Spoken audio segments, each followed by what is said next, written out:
शाह फैसल ने कुल 200 लोग और 6 नामजद लोगों के खिलाफ जो है, क्योंकि उसी क्षेत्र के रहने वाले हैं तो जानते भी हैं, 6 नामजद लोग और 200 अन्य लोगों के खिलाफ मुकदमा जो है उन्होंने लिखवाया है। दीपक राठी नाम के हमारे सब इंस्पेक्टर हैं, जो भी कल घायल भी हुए थे, उनके द्वारा, जो यहाँ के एकता चौकी प्रभारी भी हैं, 800 लोगों के खिलाफ मुकदमा लिखवाया है उन्हें। जियाउर रहमान बर्क और सोहेल इकबाल नामक ये 2 नामजद अभियुक्त हैं, जिनको उन्होंने अभियुक्त बनाया है। उनके द्वारा बताया गया है कि भीड़ को इन लोगों ने भड़का के बलवे का रूप दिया। यह उल्लेखनीय है कि जियाउर रहमान बर्क को 168 BNSS का नोटिस जनपद संभल की थाना कोतवाली पुलिस द्वारा भी पूर्व में दिया गया था। उनके द्वारा पूर्व में भी भड़काऊ भाषण दिए गए थे। उस भड़काऊ भाषण के दौरान उनको बताया गया था कि आप इस तरीके के भाषण ना दें, इनसे बाज आएं, लेकिन उन्होंने उसके बाद भी भीड़ को उकसाने के लिए और जामा मस्जिद की हिफाजत, कोर्ट एंड अनकोर्ट, इस स्टेटमेंट के साथ में लोगों को मोबिलाइज करने का प्रयास किया। उसी मोबिलाइजेशन का कारण था कि जो कल जो आपने भीड़ देखी, एकाएक 8:45 पे लोग इकट्ठे हुए और उन लोगों ने इस तरीके की घटना को अंजाम दिया, जिसमें 15 पुलिसकर्मी जो है वो घायल हुए थे और 4 अधिकारी जो है उसमें घायल हुए थे। हमारे SDM रमेश बाबू, उनके जो है पत्थरबाजी की वजह से उनको पांव में फ्रैक्चर आया था। उन्होंने 800 बलवाइयों के ऊपर जो है मुकदमा लिखवाया है। CO संभल, उनके द्वारा उनके पांव में गोली भी लगी थी। उनको DM महोदय द्वारा एक कमेटी, जिसमें SDM संभल, EO संभल, CO संभल, इन तीनों लोगों की कमेटी बनाई गई थी। उस कमेटी में बताया गया था कि सर्वे कंडक्ट कराने का, पीसफुल सर्वे कंडक्ट कराने की जिम्मेवारी इनकी है। ये जब मस्जिद के पास में जब बलवाई जो है वो आगे बढ़ के उस सर्वे को रोकने का प्रयास कर रहे थे, तब इनके द्वारा भीड़ को मना किया गया, उनको ललकारा गया कि आप अपने अपने गंतव्य वापस चले जाइए। धारा 163 जो कि पहले 144 के नाम से जानी जाती थी वो लगी हुई है, लेकिन उसके बावजूद इसमें फिर भीड़ की तरफ से फायर आया और वो CO साहब के पांव में भी लगा। CO साहब को बाद में अस्पताल ले जाया गया, उनका ट्रीटमेंट करवाया गया है।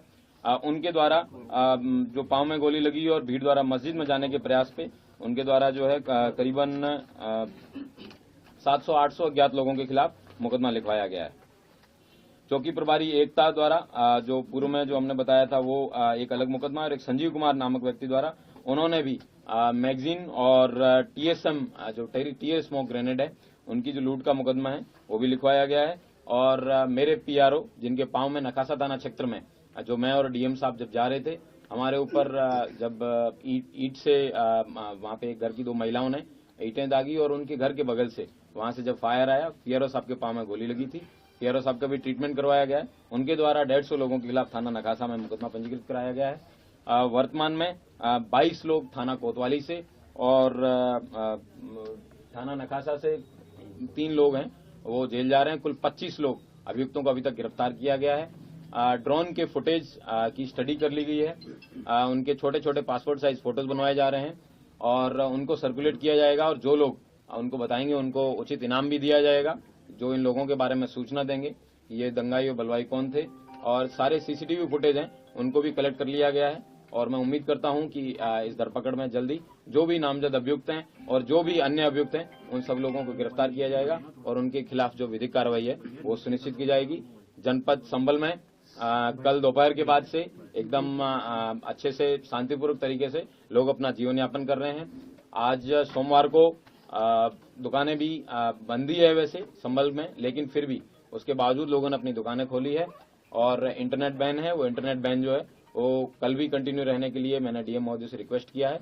मैं उम्मीद करता हूं कि शांति व्यवस्था है वो इसी तरह कायम रहेगी। जियाउर रहमान पुत्र ममलूक रहमान ये यहाँ के निवासी हैं, थाना नखासा क्षेत्र के रहने वाले हैं। सर PM रिपोर्ट में क्या पुष्टि हुई है, हथियार भी मिला है उन लोगों से, मृतकों से? PM रिपोर्ट विवेचना का विषय है, ये विवेचक का प्रेरोगेटिव है, इसके बारे में मैं कोई कमेंट नहीं करना चाहूंगा। ये विवेचना पे समय आने पे आपको बता दिया जाएगा। सर जियाउर रहमान जिस वक्त कल हिंसा हुई सर जियाउर रहमान कल बेंगलोर में थे तो उनका नाम किस तरह से आया सर? कल जब फोरेंसिक टीम द्वारा मौके पे कल देर रात्रि जब सब लोग चले गए थे, इस तरीके के वेपन उनके वहां से घटनास्थल पे, जहां पे कई सारे चप्पल जूते पड़े थे, उनके बीच में ये भी बरामद हुआ है। इस तरह देख सकते हैं कि आप भीड़ के जो बलवाई थे, पत्थरबाज थे, उनका क्या मकसद था, उनका क्या उद्देश्य था। पुलिस वालों के पांव में गोली लगी है और इस तरीके की ये जो है जो उनका जो उद्देश्य था, लेकिन हमारी पुलिस ने और प्रशासन ने साथ में कंधे से कंधा मिला के एक बहुत अच्छे सूझबूझ से इस जो पत्थरबाजों की मंशा थी उसको कंप्लीट नहीं होने दिया। उनकी इच्छानुसार उन्होंने सर्वे को रोकने का भरपूर प्रयास किया। सर्वे शांतिपूर्ण कंप्लीट हुआ, जो कि माननीय न्यायालय के आदेश के अनुसार हो रहा था, और मैं उम्मीद करता हूं कि आगे भी है शांति व्यवस्था कायम रहेगी और सभी पत्थरबाजों को आइडेंटिफाई किया जाएगा और जितने भी लोगों के खिलाफ मुकदमा लिखा गया है उन सब लोगों को गिरफ्तार करके जेल भेजा जाएगा। देखिए, सबसे पहली बात तो ये है कि संभल की चंडोसी की जामा मस्जिद है वो कोई 50 साल 100 साल नहीं बल्कि 200-250 साल पुरानी मस्जिद है, उससे ज़्यादा है। वहाँ पर कोर्ट की तरफ से बगैर मस्जिद के जिम्मेदारों को, कमेटी को सुने उन्होंने एक एक्स पार्टी ऑर्डर पास कर दिया, वो गलत है। दूसरा ये है कि एक बार तो आपने गलत ऑर्डर दिया, सर्वे हो गया, दूसरा सर्वे जबकि आपने किसी को इत्तला नहीं दी। तीसरी बात यह है कि पुलिस का ये काम था कि मस्जिद कमेटी को कॉन्फिडेंस में लेते या वहाँ की पीस कमेटी को।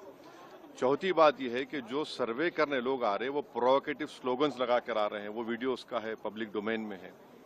और उसके बाद जो वहाँ पर वायलेंस हुआ जिसमें 3 मुसलमानों को गोली लगी, उनकी मौत हुई, हम इसका कंडेम करते हैं। ये फायरिंग नहीं बल्कि मर्डर है। और जब से बाबरी मस्जिद राम मंदिर का जजमेंट आया, जिस बात को मैं पर्टिकुलरली कह रहा हूं कि उस जजमेंट के बाद ये सब चीजें खुलेंगी और एक के बाद एक खुल रही हैं। एएसआई प्रोटेक्टेड मॉन्यूमेंट सब बातें कर रहे हैं, क्या एएसआई के कानून में नहीं है कि आप उसका रिलीजियस नेचर चेंज नहीं, कैरेक्टर चेंज नहीं कर सकते? किस बुनियाद पे कर रहे हैं ये? और आप किस बुनियाद पर अपने फेथ को दूसरों पे थोपेंगे? भाई, कानून कोई चीज है ही नहीं है। जिस दिन कोर्ट में सुनवाई होती है उसी दिन ऑर्डर हो जाता है, उस दिन सर्वे भी हो जाता है। ये तो 1948 में ऐसे ही होता है बाबरी मस्जिद में। तो ये जो फायरिंग हुई है ये फायरिंग नहीं है, मर्डर है। और जो भी ऑफिसर्स इन्वॉल्व है उनको सस्पेंड करना चाहिए और एक सिटिंग हाई कोर्ट जज से उसकी इंक्वायरी होनी चाहिए। ये सरासर गलत है, जुल्म हो रहा है वहां पर। तो संभल में वहाँ के सांसद पे FIR दर्ज कर दिया गया। आप जिस पे चाहे कर लीजिए भाई, जिस पे भी चाहे कर लीजिए, जज आप, जूरी आप, सब आप, तो बचेगा क्या फिर? अब सर, जेपीसी में आप लोगों ने समय मांगा है, क्या कहेंगे? जी, जैसा अभी आपने हमारे डेलीगेशन तरफ से बोला गया है, मैं उसको रिपीट करना नहीं चाहता। मगर स्पीकर साहब ने बड़ी इत्मीनान से हमारी पूरी जितने मेंबर्स 11 नॉन बीजेपी एमपीज गए थे उनकी बात को सुना। वो बोले कि इसके ऊपर कंसिडर करेंगे और हमको उम्मीद है कि ऑनरेबल स्पीकर साहब इसका टेन्योर बढ़ाएंगे। क्योंकि आप देखिए, बंगाल नहीं गई कमेटी, बिहार हम लोग नहीं गए, उत्तर प्रदेश में शिया वक्फ की प्रॉपर्टीज को हमने नहीं देखा। तो ऐसे कई, दिल्ली के मंत्री को बुलाना है, ऐसे कई स्टेट्स है जहां पर कमेटी को जाना चाहिए। वो स्टेक होल्डर्स हैं, उनकी बात को सुनना बहुत जरूरी है। सर, वक्फ बोर्ड अमेंडमेंट बिल को लेकर आप क्या सोचते हैं? क्योंकि लगातार सरकार की तरफ से यही कहा गया कि जो मुस्लिम जनता है उनके हित में है, मुसलमान जो है उनके। अभी ये कानून बना नहीं, आप देख लिए संभल में क्या हो गया है। अभी ये कानून बना नहीं है, आप देख रहे हैं कि हर जगह पे बोल दिया जा रहा है कि नहीं, ये यहाँ पर 500 साल पहले मस्जिद नहीं थी। इस बिल में आप, ये बिल आर्टिकल 26 का वायलेट करता है। ये संविधान के फंडामेंटल राइट का 26 का ग्रेव वायलेशन है। ये बिल कलेक्टर को इतने पावर्स दे रहा है कि कलेक्टर तय करेगा कि कौन सी वक्फ प्रॉपर्टी है नहीं है। ये कैसे होगा? कलेक्टर कैसा जज होगा अपने ही केस में? तीसरा, आप किस बुनियाद पर इस बिल में आप नॉन मुस्लिम को मेंबर बना रहे हैं? जितने धर्म की बुनियाद पर, चाहे वो हिंदू धर्म के एंडोमेंट बोर्ड्स हो, चाहे दिल्ली का SGPC हो या उसका एक्ट हो, या क्रिश्चियंस के जो भी उनके धर्म के संस्थान हैं, वहां पर तो कोई उसी धर्म का आदमी मेंबर बनता है। आप तो कंपलसरी स्टेट वक्फ बोर्ड में जहां पर 11 मुसलमान बनते थे, वहां पर आप मेजॉरिटी नॉन मुस्लिम बनाना चाह रहे हैं। सेंट्रल वक्फ काउंसिल में मेजॉरिटी ऑफ नॉन मुस्लिम बनाना चाह रहे हैं। क्यों करना चाह रहे हैं आप ये? क्या मकसद है आपका? कलेक्टर को इतना पावर दे रहे हैं, तो ये आर्टिकल 26 का ग्रेव वायलेशन है और इसीलिए वक्फ को बचाने के लिए नहीं लाया जा रहा है, ये वक्फ को खत्म करने के लिए, और वक्फ बोर्ड को सिर्फ एक पोस्ट ऑफिस बना के रखना चाह रहे हैं। तो जो वक्फ की प्रॉपर्टी है वो गवर्नमेंट की दी भी नहीं है, इसको मुसलमानों की गाड़े खून की कमाई है, तो आप उसको छीनना चाह रहे हैं, और उतना ही मकसद है सरकार का। आप देख रहे हैं संभल में क्या हो रहा है, ऐसे ही और वाकयात होते रहेंगे। मतलब इतनी अफसोसजनक है कि जिसका कि मैं आपके सामने बयान भी नहीं कर सकता। ये एक प्री प्लान घटना है और अफसोस की बात यह है कि इसमें खासतौर से मुस्लिम समाज के लोगों को जो टारगेट कर करके काम किया जा रहा है इस प्रदेश और देश के अंदर, इससे ज्यादा बुरा हाल शायद आजादी के बाद में कभी नहीं हुआ होगा। और जिस प्रकार प्लेसेस ऑफ वर्शिप एक्ट का उल्लंघन किया जा रहा है, जब पार्लियामेंट ने एक कानून बना दिया 1991 में कि 1947 15 अगस्त से जो धार्मिक सिर्फ मस्जिद नहीं, जो भी धार्मिक स्थल अस्तित्व में है उनके साथ किसी प्रकार की कोई छेड़खानी नहीं होगी, वो अपने उसके अंदर ही रहेगा। लेकिन उसके बावजूद कि जगह जगह याचिकाएं दारी डाली हैं और सेम डे पर उसमें आदेश हो रहे हैं। सर्वे और डीएम और एसपी ने उसी दिन जाकर के सर्वे कराया और सर्वे करा करके हमने बहुत सुकून के साथ सर्वे फिर भी हमने करा दिया। लेकिन जुमे के दिन जब नमाज का वक्त था तो बहुत पुलिस फोर्स तैनात की, लोगों को नमाज पढ़ने से रोका गया वहां पर।